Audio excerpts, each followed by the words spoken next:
I'm Edward Pritchett, and this is Life Insurance Today. Our mission here is informing and empowering life insurance agents to better our industry.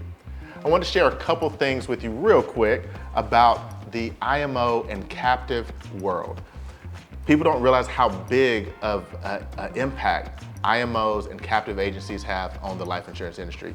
According to LIMRA, which we get all our great facts from LIMRA, IMO and captive agencies in 2022 sold over $135 billion in premium. This was a 3.8% increase over 2021. We're in a time where we continue to see the market grow year after year after year. Many have been trying to predict how long is this going to last. Conservative estimates are 3 to 4 years. Others say that it could be up to 7 years because there are a lot of things going on right now, as we can all attest. We're coming out of a pandemic period. We're stepping into a time where interest rates keep going up and up and up.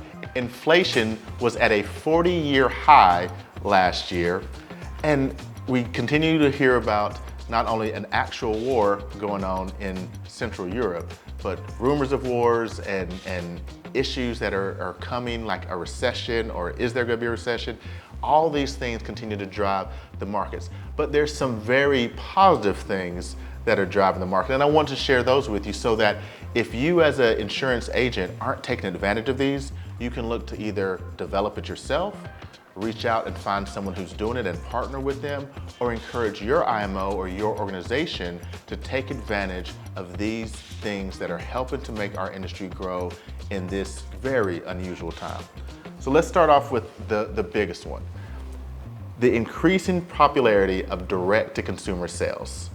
All right, and when we say direct-to-consumer sales, what we mean by that is these are sales where a client is going online or using some app to go ahead and get their own life insurance, and they're being assisted by an agent. Now, there's been many companies out there, we won't name any right now, that have tried to do it without agents and just have people go and order their insurance online. But what they came to find was that the persistency of this business was not as robust as they had hoped. So, companies that are starting to find a way to merge together that direct-to-consumer portal with the support of an agent that's there to help shepherd that client when they need it are seeing amazing results, both in issue, both in persistency, and in referrals to fellow and other potential clients. So the direct-to-consumer aspect for the IMO and the captive world is one that everyone should be taking a look at and figuring out how can I develop this for myself and my organization.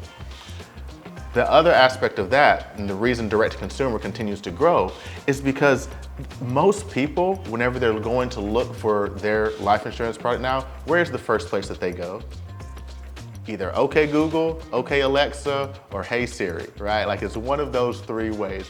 They're reaching out to find on the internet what's the best product for them, where can they get it, what's the best price, and how quickly can they get that product. So as long as the internet continues to be the place for people to go and do research, which unless someone knows there's something else that's coming out there, which please let me know if you do, then this is going to be how our clients are approaching that life insurance purchase. So if you're not taking advantage of being available online, whether that's through social media, whether that's through your website, whether that's through something as simple as email, then you're not taking advantage of where your clients are looking to access the information about life insurance coverage. So these are things that you want to take into account as you're making your game plan for not only the rest of this year, but moving forward within the industry. The last thing, and this is not directly about our client, but what's happening in the ecosystem, most people who have work jobs typically found that they got some form of life insurance through their work. That was the common way for people to get not only life insurance, but health insurance, discounts on all other sorts of things when it comes to property and casualty. But a lot more people today are self-employed or in the gig economy, and they don't have coverage through their employer anymore. And by not having coverage, they're doing more of their research online and going through those direct-to-consumer portals so that they can make sure that their families are protected, because people still want to protect their family. So These are trends, these are things that are happening within the market that you need to make sure that you're positioning yourself so that you can take advantage of.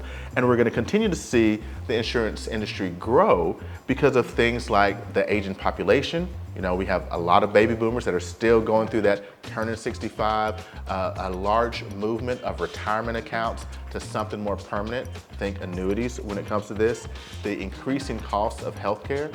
People are looking for ways to lower that cost, and so they're looking for you, the health care agent, to help them with that. But then while they're doing that, they're also considering things like life insurance and where their property and casualty is. And then lastly, when it comes to all these things, people are more concerned about their financial future than they have ever been, for all the reasons named before this and more. So life insurance is perfectly placed to be able to answer a security question about where their financial future is going, but then also to help them make a game plan. And that's what you want to be able to do as an insurance agent. Find ways to educate yourself about how making a strong financial game plan, thinking about things like trust, like wills, like advanced directives. How can their life insurance tie into those things, and how does that then tie in to the rest of their financial planning? The more you can do that, the better you're going to serve clients, and the more those clients are going to send that premium that's flowing to this industry through you to those insurance carriers. So in conclusion, there is a lot of premium, over $135 billion last year. What are you doing to get yourself in front of it? Are you taking advantage of the trends that are happening in our industry to help you build the strongest business as an independent agent, as a captive agent, or as an agency builder in this industry? Appreciate you joining me. Join us next time where we dive into a little bit more every single time, sharing more tidbits that I've picked up over my 15-year career in the insurance industry. And I look forward to sharing that with you so it can help to empower you and inform you so that you can help us better this industry. Thanks for joining.